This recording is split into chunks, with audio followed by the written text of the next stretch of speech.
Hi there. Welcome to the Mindset Mentor. I'm your host, Tania Kolar. Are you ready to get your mindset workout today? We are going to cover a topic that I think a lot of people struggle with or would like, and that is relationships. But more specifically, we're going to get into the issues with commitment phobia. So unfortunately, some people do suffer from commitment, intense fear of relationships, and it really changes the quality of your life. It actually puts a halt on your happiness, right? And I think not everybody wants to be in a long-term committed relationship, but relationships are part of human nature, so we have to have relationships. And some people actually really do truly want to find that soulmate, the love of their life, but are so traumatized by perhaps a past relationship that they find it difficult to maintain those relationships. So we're going to delve into the mindset of a commitment phobe and how we can overcome being in a relationship with someone who has a fear of commitment, or if we are that particular person who is terrified of relationships. We're going to get some expert help from psychologist Sara Dimerman. Sara, it is such a pleasure having you here. I always love chatting with you and getting your expert advice. And I think relationships, oh my gosh, we need a lot of help when it comes to relationships. Yeah. And when you're talking relationships, I know we're talking mostly about intimate relationships, right? Because Mm-hmm. as you said, everybody thrives on being in a relationship. Well, not everybody, actually. There are some people that are very introverted, that actually prefer their solitude or more reclusive. But I'd Mm-hmm. say that those people are actually in the minority. I'd say if I were to put a statistic on it, I'd probably say at least 85% of the population thrives on being in relationships. So it could be relationships with friends, could be in relationships with parents, but we're talking mostly about the phobia or the fear of being in a committed, long-term, intimate relationship with a partner or a spouse, right? Yes, absolutely. And so, we can feel like if we are in a relationship with somebody who does have fear of relationships or fear of intimacy or what have you, we can really feel like we're on a roller coaster ride, the ups and downs, the I love you, I don't want you, I want you, Right. I don't want you. And so it's really confusing. And I think that it also creates a lot of self-doubt. We feel rejected, and it really does a number on our self-esteem. So what is going on in the mindset of somebody that does have an intense fear of relationships? Are they sincere in their emotions when they tell us that they love us, and then they pull Pull back. away? Yeah, what's going Yeah. on? I'm really glad that you raised that because, as you said, we're all very hard on ourselves. And we always think, what have I done wrong? What did I say wrong? What can I do differently? Right. And I think, Mm-hmm. as you said, it's always important to ask, like, why? And my daughter, who's 29 and who dates quite a lot, has, entertains me with all her stories of, so I've probably heard everything in the book. And I can tell you, as you may know, that there are so many reasons when a guy is doing that, or when, in her case, when a guy is doing that, Mm-hmm. or when somebody is, saying I love you, but then pulling back the next week. That zigzag type of pattern. That, along with hearing her stories, but of course, I've been in practice for over 30 years, and a large bulk of my practice is seeing couples and seeing individuals. And I see people who are single, who are young single, like they're trying to meet somebody, they're 18 or 19. I see people in their 20s, especially as they get older 20s, they start to feel a little bit more um, time is ticking, and they feel more urgency. And then Mm-hmm. I see a lot of adults who have been in previous relationships in marriages who are now separated or divorced. So I see the full lifespan in regards to dating relationships and how that works. And as you mentioned, there are so many reasons why people pull back from relationships or like commitment phobes, as you put it. Mm-hmm. And I can certainly help you or help the listening and watching audience figure out what some of those reasons might be. So Yeah, I would love to hear that, because, a lot of the reasons that people, are find themselves in that situation can be overcome. And I sure, feel that, it's such a, detriment to your happiness when you hold off of allowing that love in, especially when you find somebody who you think is like the most perfect person and your right, ideal. And then you're like, well, what just happened here? I thought I had a right, great relationship, and whether you did something to screw it up, or that person pulled away, you're now left with no relationship, and right. maybe not the fun that you could have, right? So Mm-hmm. we're talking both to the person who is commitment phobic, and we're also talking to the person who's in a relationship with somebody who's like that, correct? Yeah, because I feel like, there's a dichotomy, first of all, with somebody who is like, a commitment phobe, like, I really, really want this relationship, and I really, really, really don't want this relationship. And then there's always another person on the other side of that relationship, Right. right? So there's always two people. And so we're coming Yeah. at it from different angles. So we need help from both angles. And I will give you some help, but just off the top, I'd Mm-hmm. like to say that of course the person in a relationship with somebody, or I guess it would be a semi-relationship, because if you're dating a commitment phobe, you're not really in an intense. You may feel like you're in an intense relationship. Maybe you've been dating for a year, Yeah. but the person is, as you said, coming in and out. Yeah. So you, as a partner, cannot help that person figure it all out. It's really Mm-hmm. important that that person speak to a professional so that they can figure themselves out before they are ready. And for the person who is more ready than them, the person who is struggling to deal with this on again, off again, it may be time, as sad as it may be, to step out of the relationship and say to this person, I love you, but I feel like you're not on the same page as me. Would you be open to talking to somebody about it? So it could either be talking to an individual therapist, Mm-hmm. or it could be, and I've had lots of couples who are just dating before they get married come and talk to me as a couple. And sometimes I can do a little bit of individual counseling in front of the partner so that he or she hears what they're not able to hear when they're with their partner, because they're not going to ask the same kinds of questions. They're not going to get the same kind of responses because I'm more of a neutral party. So sometimes doing that individual back and Mm-hmm. forth in the company of a partner can be very helpful in establishing what are the issues here, because that person may say, I want this, but something's holding me back.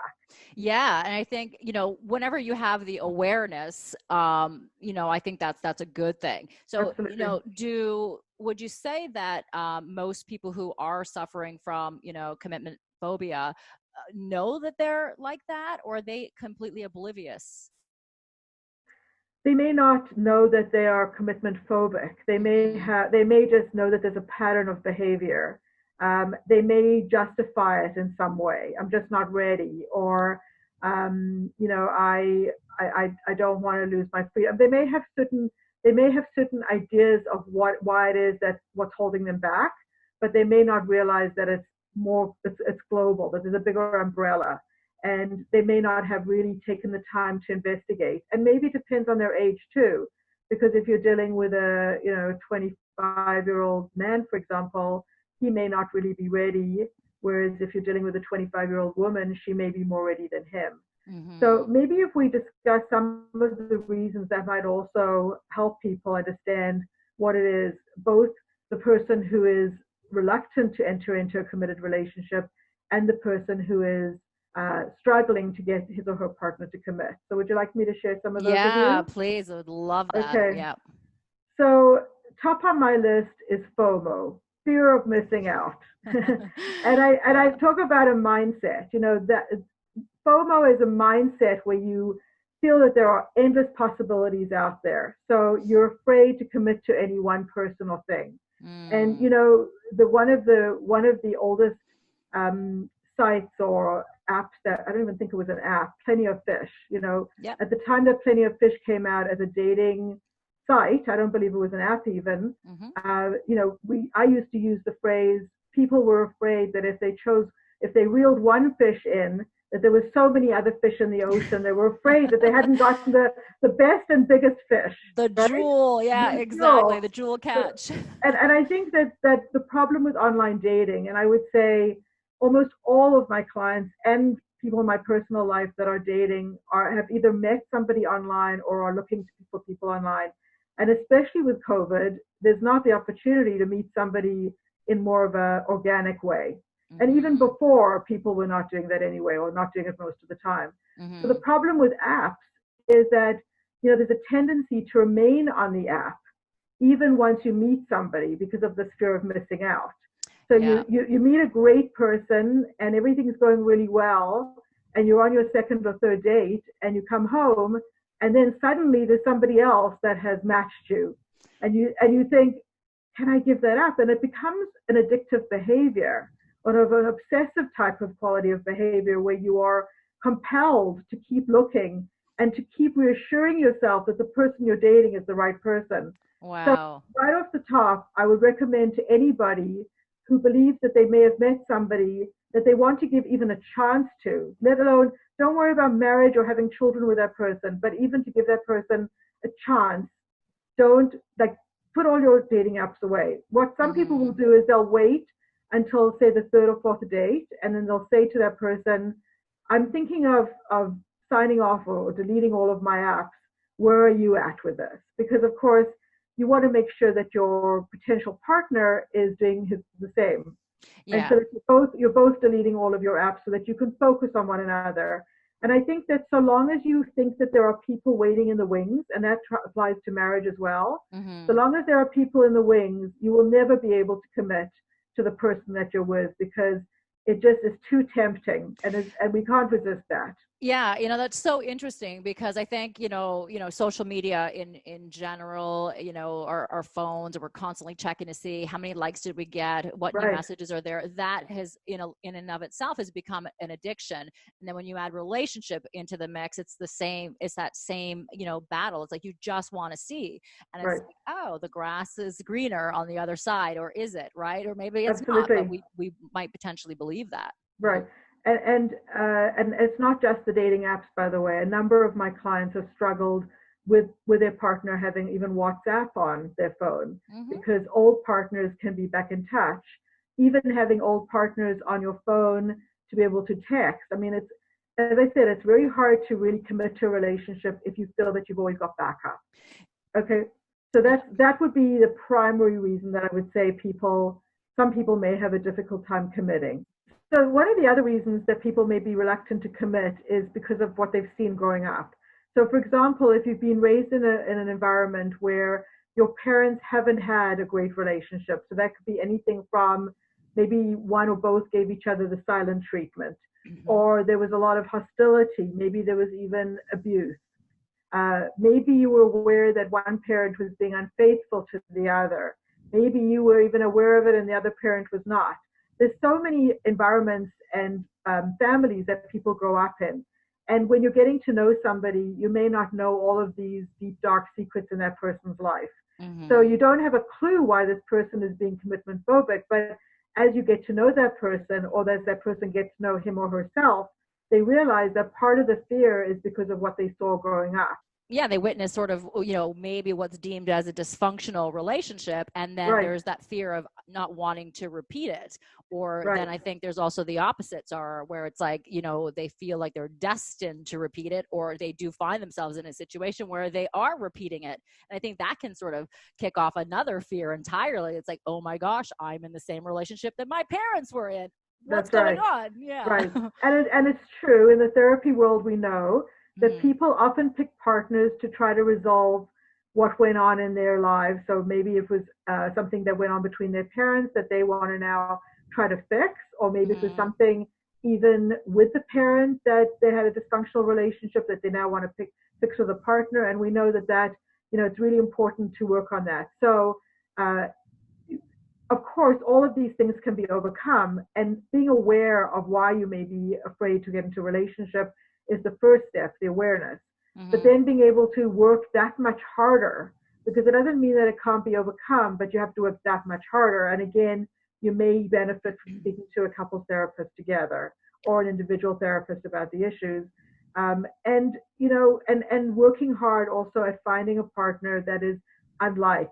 And if you see those patterns emerge that you saw in your parents, maybe that's why there's also the fear there. Maybe you're not commitment phobic in general, but maybe your partner perceives you as that because you're picking up on all these red flags because of what you saw. And I think that's a good thing. We really need to listen to what's going on in our bodies and in our heads. And, Mm-hmm. people might tell you, or your partner might tell you, that's crazy. I'm not doing that. We call that gaslighting in the therapy world. When somebody makes you feel like you're crazy for thinking something, where when you speak to a therapist, the therapist or a friend says, you have every right to feel that way. Those are Yeah. definitely red flags. Yeah. Yeah. So the other reason is that people might have a mindset in terms of what their idea is of what it's like to be in a relationship in general.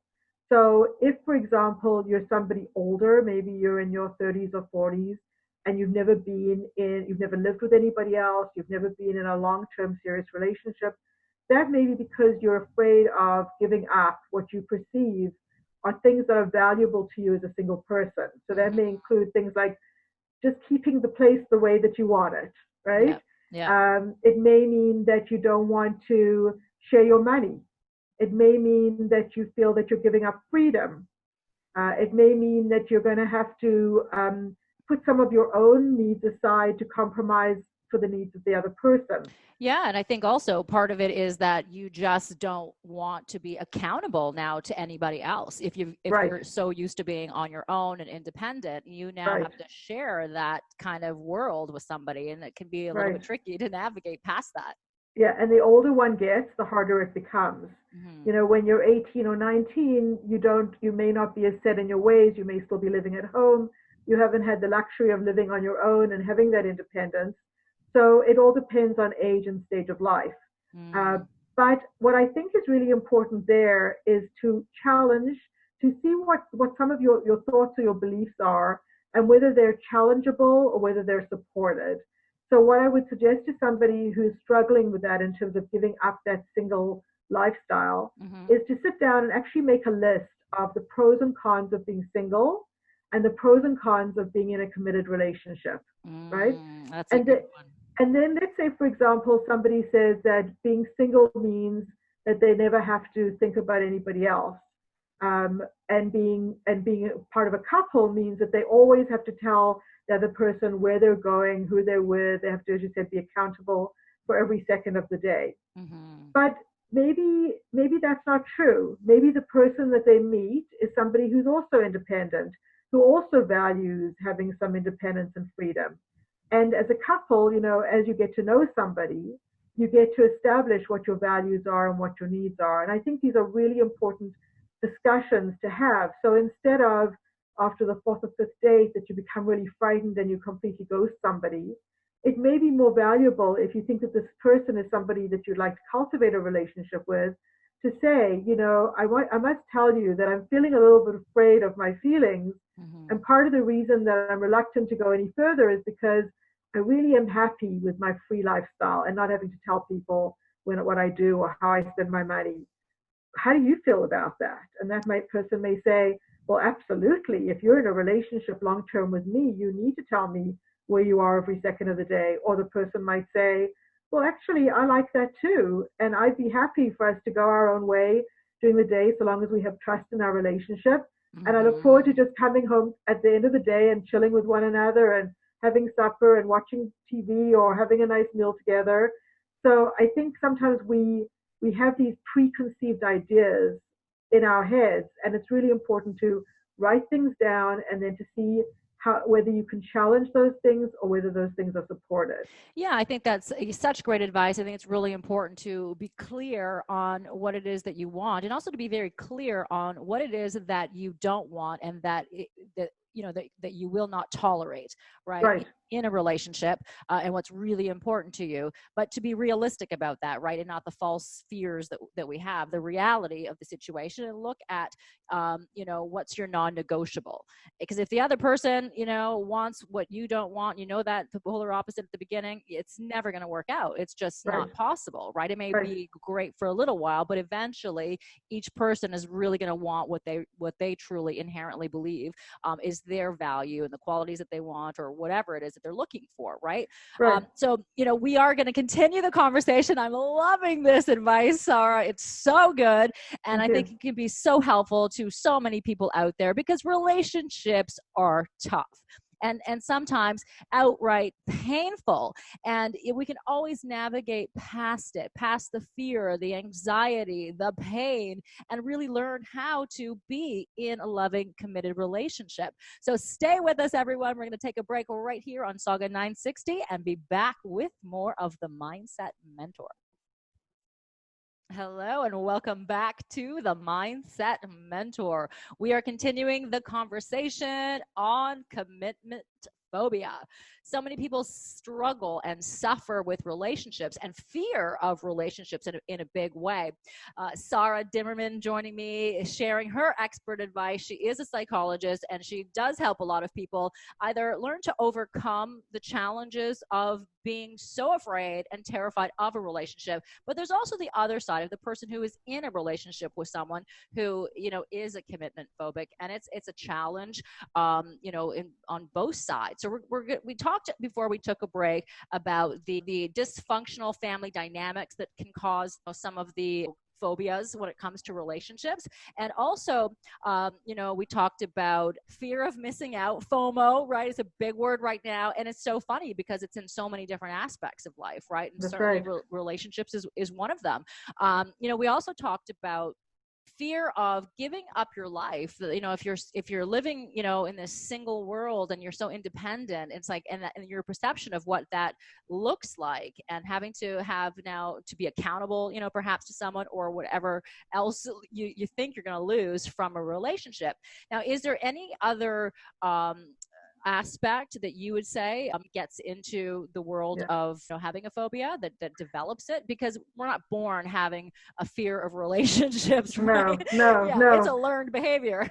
Yeah. So one of them, well, there's a couple, but one of them is that, people fear growing up and becoming adults.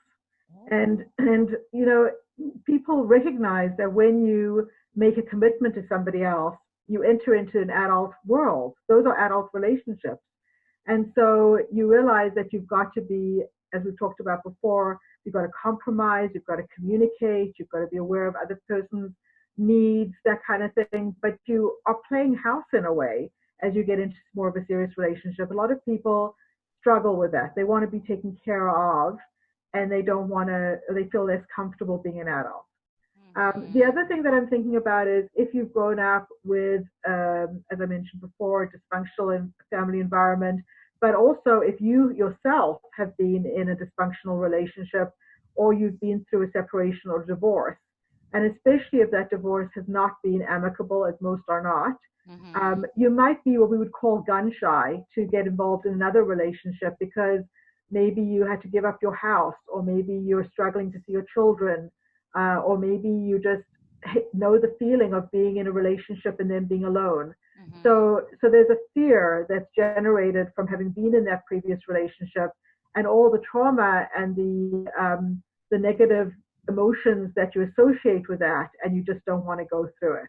Yeah, I think that a lot of people who have gone through a divorce, the first thing they say is, I am never getting married again. And of course, some of them do, some of them don't, but that's like the first thing, because it is traumatizing. And I think like any relationship, there needs to be some time to heal and to get over that relationship. But I think there does come a point where we should potentially be able to move on, should we choose to move on, right? But sometimes that fear just keeps us stuck and prohibits us from going forward. That's right. And I mean, that's normal, right? I mean, it's understandable that when anybody has experienced something traumatic, that they're averse to stepping back into that kind of situation again. And they're going to be feeling that their guard is up. They're going to be afraid to be more vulnerable. So sometimes that also plays into it. And then the last thing that I'm thinking in regards to why people might not be ready or appear to be commitment phobic is that they may be coming to terms with something internal. So if, for example, somebody is not quite sure about their sexual orientation, maybe they're kind of trying something out. They kind of call themselves bisexual maybe. And so now they're in a relationship, they're a woman in a relationship with a man, but they're not quite sure whether going into a heterosexual relationship is what they want. They may be kind of trying it out.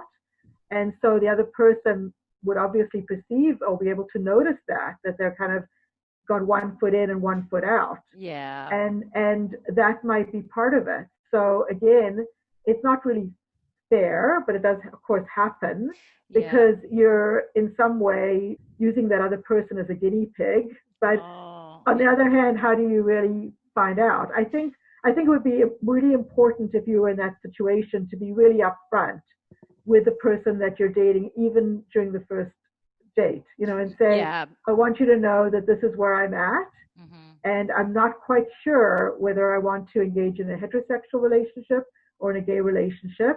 I want to be honest with you about that. Yeah, I think that's so fair because the other person could be head over heels for that person and think this is going to be a long-term thing. And if they're just, on the fence trying to figure out which way they want to go, it can be even more devastating to that person. Right. And I think it's a very difficult conversation to have if somebody is struggling with that. So is that, the script sort of that you would say would be a good way to broach the topic and to introduce that I conversation? think I think so because again, if somebody is struggling with their sexual orientation, speaking to a therapist can help somewhat.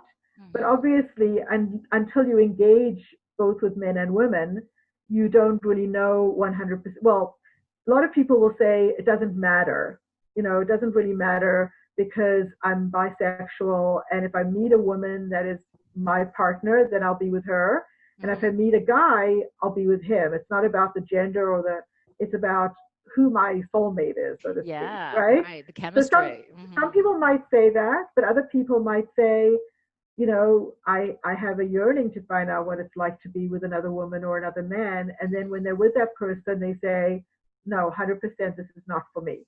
Right, right. So in that way, if they're really unsure, really the only way for them to find out is by trying it out. And Yeah. in that case, I think, yes, that script that I just suggested in terms of being really upfront is really important and fair to the other person. Yeah, and you have to be vulnerable enough to have that conversation. And I think that vulnerability is such a key component of any good quality relationship, right? You need to share Absolutely. your feelings and be able to be heard, and then also to be able to receive and hear what somebody is saying, right? So I think, it's Yes. such an important quality to have.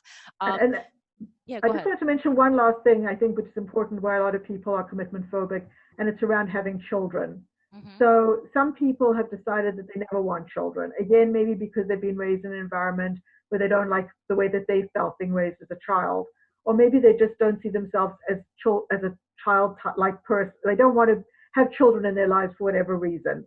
And Yeah. that again would be really important to let another partner know, because I know a lot of couples have entered into relationships like that where one partner will think, oh, he'll change his mind or she'll change her mind once we get into this wonderful relationship and we want to create little human Hmm. beings in our image, right? Yeah, yeah. But it often does not happen like that. And so if a person is feeling that one wants children and the other doesn't, again, that would be about communicating and figuring out how you're aligned in terms of your values and your long-term plans. 100%. And I think that ties into what we talked about before, figuring out what your non-negotiables are. I mean, if you really want Absolutely. to be a parent and then somebody really doesn't want that, it's not fair to enter into that relationship Yeah. and then be in it for 5, 10, 15, 20 years. And then all of a Yeah. sudden someone says to you, oh, by the way, I've now decided that I don't want to have children. And the woman might be at a stage where it's not It's not necessarily possible. possible. Yeah. And that really, I think, leads to so many other internal issues and emotional, distraught. So, as you said, I think it's so important to be very clear and honest and upfront about what it is that you truly want, and have conversations. And you Yeah. may not, what you want may change, obviously, through the months Yeah. or the years. But if it does change, it's also important to recognize that change and say, you know what? Maybe that's not where I want to go anymore. Or I Yeah. thought this is what I wanted. And that's okay. Everybody changes their mind in some aspect in their lives. So it's so key to communicate. So if somebody, doesn't have the best communication skills, can you offer them any advice to be able to have these conversations and say, oh my gosh, you know what? I really changed my mind on this one and I don't want to hurt you. How do you move past that? You mean if you've met somebody, things seem to be going along well, and then suddenly the one person realizes that they don't want to be in the committed relationship? Yeah, How do you or broach they don't that? want kids, or they don't want to move here, or they don't, yeah, or they just don't now want to be in this relationship. Well, there are so many reasons why people don't want to stay in relationships other than being commitment phobic. I Yeah. mean, they Yeah. may just realize that the person that they're with is not who they thought. Things may come out, certain secrets or intimate details of their lives that the other person just doesn't want to take on. Hmm. So I think, there is, as you said, a whole lot of vulnerability because the first few dates when you're dating somebody, you're kind of still in that honeymoon phase of dating. And you're just talking about what are your hobbies? Do you like animals? You're getting to know one another. Yeah. And only after you pass a certain threshold of maybe, I can't give a number, but depends on how intense those dates are and what the communication is like. But let's say you've been dating for a couple of months or a few months, the partners might then get into more intimate details in regards to bigger issues, or you get to know your partner on a different level in terms of what their career plans are, where they want to live, where they want to retire even. I mean, we know nothing always works out exactly as we plan, but Hmm. at least the general idea. I think that could also be a reason why a relationship ends. So in that case, you would just be honest with your partner and say, I realized that getting to know you that unfortunately I don't feel that we're aligned. You know, Yeah. Yeah. but I think what we're talking about is more about, I think that the characteristic or the behavior of somebody who's a commitment phobe is less communicative, and often it'll be through action and not through talk. So you'll get into things like when you get so-called ghosted, when somebody just suddenly disappears. You've gone out on four Yeah. or five dates and then all of a It's sudden hot and they're nowhere to be heavy. found. And then, yeah, you're like, what happened? Yeah. um, and in that case, I think it's always fair to be able to reach out to that person and say, I'm not sure what's happening here, but obviously, you gave me some indication that you were interested, and now I see that you're not. Can you give me some feedback? Hmm. Now, the person, is not always going to tell the truth. And certainly if they don't recognize what's going on inside of him or her, they're not going to be honest, but they're going to come up with some excuses. Sometimes you hear what they think you want to hear, and sometimes you hear the honesty. But as you said earlier, it's not always about the person who's been deserted. It's often about the person who's left. Um, Hmm. During the break, we talked a little bit about even sexual dysfunction, Hmm. and this might be a good time to bring that up if that's Yeah, okay. I'd love to hear that. I think, fear of intimacy and sexual dysfunction all ties in, to all of that. And so many people struggle with that today. And I think it's Right. become more and more of a problem. Right. And so that may happen too, and that might be part of the commitment phobic response, right? Where, say you've been dating somebody for a couple of months, or I know now people engage in sexual behavior sooner than they did when I was dating Yeah, almost yeah, 40 years ago. yeah. But let's say you're taking it slower, especially with COVID. People are not rushing into intimacy as quickly. They're getting Hmm. to know the person. How socially distant have you been, etc. So say it's been a couple of months and you feel a strong attraction to one another and you want to be physically intimate, and then suddenly you feel that person before you've had intercourse. You see them the next day, they just disappear. And that's not always because they've lost a feeling for you, but it might be based on some kind of shame that the person feels. So Hmm. if a man is suffering from erectile dysfunction, for example, and he's not able to maintain an erection, then he might be very embarrassed about that, even Hmm. especially if he's a younger guy.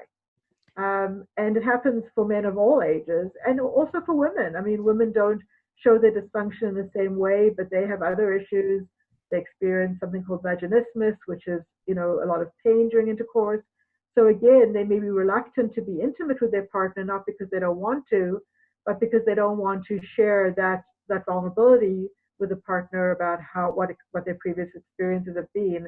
And Hmm. again, that would be a real shame if a relationship were to end over that, because once you've built that kind of connection and you want to develop the relationship, I would hope that both parties would be open to being gentle and approachable and trying to work that out and not make the person feel that he or she is everything related to their they're intimate. You can be intimate without being sexual, Yeah, and there yeah. are lots of ways to be sexual without having intercourse. And there Hmm. are lots of sex therapists, and there are physiotherapists who deal with vaginismus. And I mean, there's so many treatment options. So that would be a shame if a relationship ended over that. Yeah, I think it's so important to, again, to be honest, and if you are experiencing that, to reach out and get the help that you need. I remember a friend of mine talking about her young friend, and he was having issues performance wise, and so he thought he was terrible.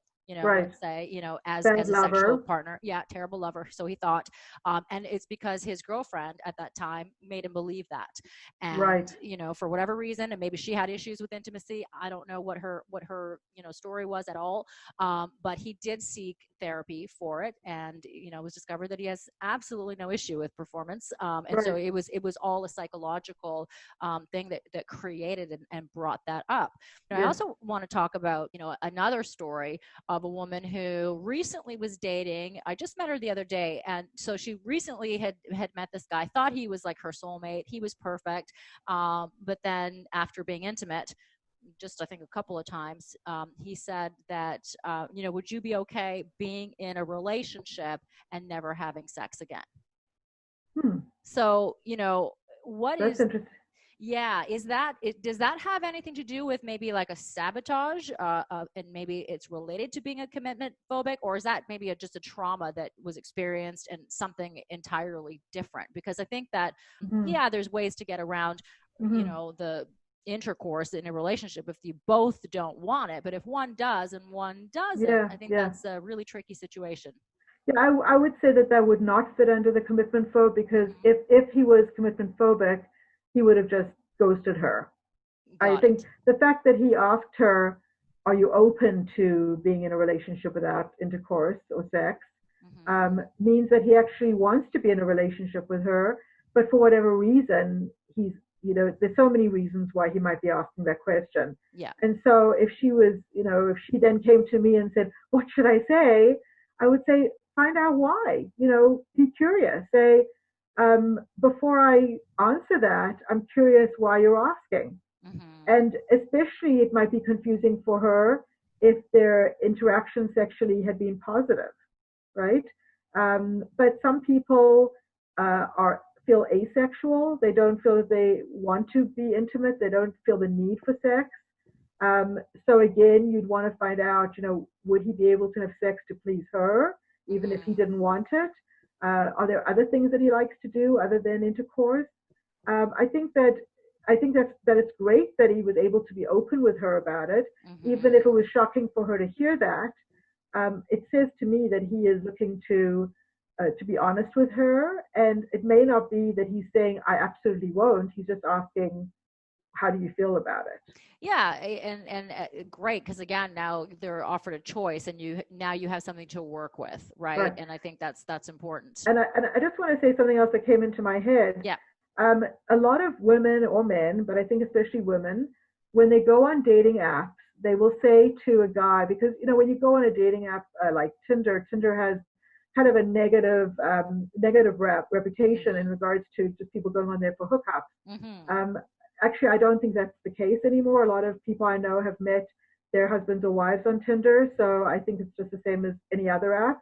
Hmm. But I think women, especially, and some men who are going on these apps who have been through multiple dating partners and been really let down many, many times, will not want to waste their time. So they will say to a man, for example, right away, "What are you looking for?" Right? With one of the first questions, "What are you looking Hmm. for?"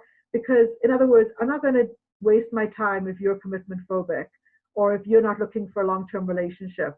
And I know somebody who did that, and the person that she was talking to said, "Hey, can I give you a bit of advice? It's best not to ask a guy that on the first one of the first questions because even if I'm not commitment phobic, like I don't want Yeah. to be committing to you within our first conversation on line texting."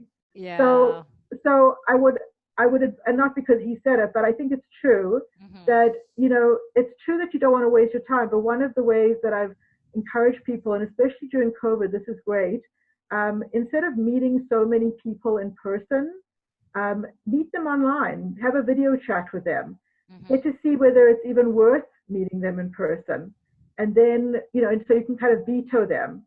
That's a And great so, idea. and Yeah. then only on your third or fourth date, maybe, and things are going really, really well, then you might want to say, I'm just curious, are you waiting till we sleep together to leave this relationship? Or or what are you looking for? Or not even in those many words, you can even say, where do you see yourself in 5 years? Yeah. Where do you see yourself in a year from now? Yeah. Keep And it if the more person vague, right? Yeah. Right. And if Yeah. the person says, well, in a year from now, I'd like to be married, maybe I'd like to have a kid in 2 years. And if you're on the same page, then that's a good sign.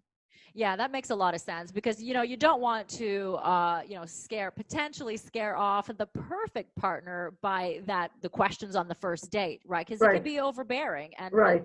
they think, oh my gosh, she's going to be so obsessive and addictive and this and that, and so it is, I think, important to gradually get to know people, but yeah, Right. you also don't want to waste your time. So I think there has to be that perfect balance. Absolutely. All right, well, we're going to continue the conversation on commitment phobia and how to overcome it, whether it's you that is, has a fear, an intense fear of relationships, or if you're a person who is dealing with somebody who is suffering from that fear, and it can be challenging. So we're going to continue when we come back from this break with more with Sara Dimerman here on Sauga 960 AM. We'll be back. Well, hello and welcome back to the Mindset Mentor. I'm your host, Tania Kolar, and today we are discussing commitment phobia. Oh, kind of a challenge to be in a relationship with somebody that has a fear of being in a relationship. And it's kind of interesting. I've been that person. Full disclosure, I have been the person who has had a fear of being in a relationship. And I've also been in a relationship with somebody who has a fear, and it was not fun, let me tell you. So here's the thing, is that it can be overcome. Sara Dimerman, she's a psychologist, joining us. So great to have you here. I always love chatting with you, Sara, and listening to advice on how we can overcome this. And I think it's important if you know that you really want to find somebody to be in a loving, committed relationship, I think it's valuable to give yourself a head start and maybe to try to spot somebody or avoid, somebody who is commitment phobic, because I think they've got some work to do and to really, overcome to be able to be in that long-term relationship. So can you give us some advice on how to actually spot that, or what are some of the signs that we can look for so we can say, well, you know what, maybe not right now? Yeah. So there's listening and there's watching. So obviously you want to listen, and you want to listen not just to what somebody's saying, but you want to read between the lines. You don't want to be a mind reader, but you want to kind of get a sense of who they are and what their behavior, what their history has been like. So, for example, if they say things just casually like, I saw a movie or I watched a show and it was about this couple that had been married for 50 years. And oh my goodness, like, what's that about? Who's monogamous this at this time? Like, people should have open relationships. And I think if I stayed with somebody for 5 years would be a long time, So Yeah. they might just kind of say that to you off the cuff without even realizing what you might be picking up from that. But you want to hear, like, is this person on the same page as you? Does he believe in monogamy? Monogamy is, and I wrote in one of my books about why married couples don't have sex. I wrote about the fact that a lot of people believe that we were not meant to be monogamous, that there are very few creatures on earth that are monogamous. And even as human beings, the reason why monogamy was started was more economic, as a way of sharing our wealth, and keeping it within a family type of thing. But so if you choose to be with one person to mate for life or as long as you can, then you need to believe in monogamy, and you need to believe in working on making that relationship work as much as you can. So you want to look for those kinds of clues. You also want to watch for things like if you make dates and he or she breaks them at the last minute, or or defers them, or is non-committal in terms of, I'll get back to you, next week, but then next week doesn't happen, and you contact that person and says, hey, haven't heard from you. You said you get back to me. What's up? Do you want to get together this weekend? And he says, yeah. And then you get together and you have a great time, but then you don't hear from him again. Mm. So those might be subtle cues that he's not committed, that maybe he is on all of the other apps and dating other people at the same time, or he's just not, he's feeling a bit suffocated, or she's feeling a bit suffocated and pulling back, Yeah. or even being inaccessible. So you text the person and he or she doesn't get back to you for 2 days, or is very inconsistent with their means of communication. Those are the three that are just coming up at the top of my head. Are there any others that you've come across? Well, I think that just makes a lot of sense. And I think, another thing is if somebody doesn't necessarily want to introduce you to friends or family, I mean, that takes a little bit of time. You're not going to meet their friends and family on day one. But if they never plan to Yes, introduce you, I think that's a sign to say, not such a long term thing here going on. I totally agree with you. I'm glad you raised that. Or if the person calls you his girlfriend to you, or says, I consider myself to be your boyfriend, but then when you're out in company, he or she doesn't introduce you as such. Yeah. This is my friend, or this is Tanya, Yes. as opposed to kind of, and not that we have to put labels on all of our Hmm. relationships, but there is something about being in a dating relationship, or if he or she refuses you to put you on his or her Facebook profile Yeah. as in a relationship, right? Hmm. Insists on keeping the single status on his or her Facebook. Yeah. That could be another clue that he or she is not ready or not able to make a commitment.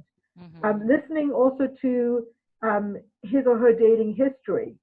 Do they tend to be in and out of relationships? Do they tend to be in and out of work? Maybe there's commitment stuff around just even making a commitment to anything, right? So Yeah, what true. what's their Oh. what's their history? And again, you may think, well, I'm going to be different. I'm his soulmate, so this is going to work out. But and I hate to say it because I like to give everybody a second chance or a third Hmm. chance. Hmm. So I'm not saying 100% that because he or she has a history of being in and out of relationships that yours won't work out, but there's more of a chance of that happening if the person tends to be in very short-term relationships. Um, you know, I don't know, maybe he or she tells you about why they've left the relationship. They Hmm. may give you some clue also in terms of whether they're committed. So that could be something to look for as well. Yeah, and I think it's really important that when we are hearing, somebody's relationship history or, just their past and they're explaining things, we really need to listen and take the blinders off. I think it's easy to, just be so in love with somebody or the Starry-eyed. idea of somebody, right? That we don't Yes, see what the reality is right in front of us because we've yes. now idealized that person and they're so great. We put them on a pedestal and then it's like, well, hold on a second. We got to take that down a little bit because we don't want to see the truth. And so we try to, fool ourselves because you really, really want to be in a relationship, right? Yeah, I'm really glad you raised that too, because it's true, and especially the longer you've been out of a relationship, and then you meet somebody that you've dated a lot of people and you haven't really connected, and then you meet somebody who you tick off every box on your checklist, Yeah. and as you said, then you're so starry-eyed and you have those blinders on because you so want to believe that this is going to work out, that you hear what you need to hear, but you discard it. Hmm. And it's tough. It's tough because there are a lot of people who want to be in relationships and a lot of people who don't. So Hmm. it's you have to go through kiss a lot of frogs before you get to that prince, right? Tell me Or about it. prince, or princess. Yeah, exactly, exactly. But I think it's so important to put yourself out there because if Right, you want to be in a relationship, you can never be in a relationship if you just don't try. And it right. can be scary, it can be painful, and you may be traumatized from a past relationship.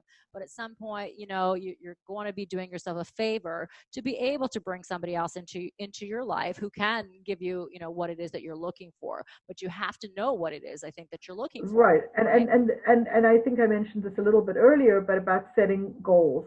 So, I may not have said it explicitly, but setting goals for yourself. So, what do you want? Do you want to be married? Do you want to, or live with somebody? Do you want to have children? Do you want to own a place together? Do you want to travel? I mean, what are your longer term goals? And if you feel that there's a roadblock, you know, not allowing you to get to reach that goal, then it's important to speak to somebody and to try to figure out what the roadblocks are and how to remove them. Yeah, I think absolutely. We do have to set goals in every aspect of our lives, and relationship is such a key element to all of that. And not just our relationships, and of course, as an intimate relationship, but our relationships in general with people. Right, right. And so that also kind of brings the question, about commitment issues, right? Was if for a commitment phobe in a relationship, does that trickle down then into other aspects, like not being able to make a decision, for example? Is that tied into that? You say in general, do people who have difficulty with committing to people also have difficulty committing to things? Like, Yes. so I think that it's not, I don't think that it's always the case. I think that people can have uh, issues around intimate relationships, and that can be specifically what they're phobic about. There are other people who it's more of their personality. It's not so much about previous experience or worrying about giving up their freedom, but they may have a fear of making big decisions because they're afraid of making the wrong decision. Yeah. So that person may be lacking in self confidence or esteem, or they may have been raised in an environment where nothing they did was good enough, or Mhm. when they made decisions, they were told, well, that was a stupid thing to do. Like, what's your judgment all about? So they may be so afraid of committing to a person because all their lives they've been told that they don't make sound decisions. Mhm. And so sometimes, as you said, you may see that in other things. You might see it about them purchasing a car or buying a house or finding a job or being a dog. I mean, you might see and again, that might be something that somebody keeps their eyes open about. Like if the person says, you go out for dinner and they say, um, oh, I can't choose, you choose for me, Mhm. right? I mean, Yes. if it's just that one thing, obviously you wouldn't. But if those kinds of things came up, or if they said, I went to the furniture store, I couldn't pick between the green and the blue couch, so I left because I couldn't make the decision. And if you start Mhm. to see more and more of those things, you might think, well, maybe that's part of why he or she can't commit to this either. And as I said, it may be more about their feelings about themselves in terms of self-esteem, Mhm. self-confidence. Yeah, I think it's really important to recognize the patterns, and also, to not beat ourselves up as well, so much, on either side. So if you are in a relationship with somebody who is a commitment phobe, is there any last advice that you can give? Because we're running out of time, just very quickly, for somebody to keep their self esteem intact, because boy, our confidence can take a beating when, you're in a relationship, you want somebody to love you, you think they love you, you think you've got the perfect relationship, and then they ghost you, or Right. whatever it is, and that relationship is over. So how do we protect our self-esteem in that Mm-hmm. case? Well, to listen to ourselves, to not keep going despite those sirens going off in our heads, and to communicate about what you're feeling, to not just automatically assume that the person doesn't like you or doesn't want to be with Mm-hmm. you or that you've done something wrong, but you have the right to reach out and say. And the last thing I want to say is it would be very important not to accuse somebody of being a commitment phobe. You could say, instead of saying, you seem like you have real commitment issues. Well, that's going to really push them far away. But if Uh-oh. you say, I've noticed that every time we make a date, you cancel at the last minute, and that's really frustrating and upsetting to me. Mm-hmm. Can you tell me what that's about? Right? And Yeah. so you want to give him a chance or her a chance to explain him or herself, Mm-hmm. but don't keep going if all the red sirens are going off. Yeah. Don't give up your self worth to be in any relationship. Be in a relationship that works for you too. Excellent. I think self-care is so important, right? You have to put yourself Absolutely, first, and you have to really honor, what's going on, and honor your feelings, right? And for just sure. look at the reality of things. Well, Absolutely. Sara, it has been an absolute pleasure having you on the show Thank again. you. I always love our conversations, and thank you for the excellent advice, to help people Good. out there.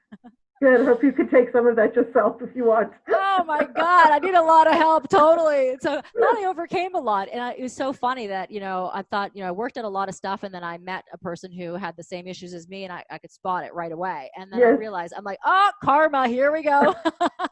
But it's okay. It's all great. And I'm very excited about meeting that perfect person and I'm open to it. So that's key. We Good. have to be open to that perfect relationship Absolutely. if that's what we want. Right. Yes. All right. Well, listen, thanks everyone for tuning in to this episode of the Mindset Mentor and getting your mindset workout. So stay with us and more coming up here at Sauga 960 AM.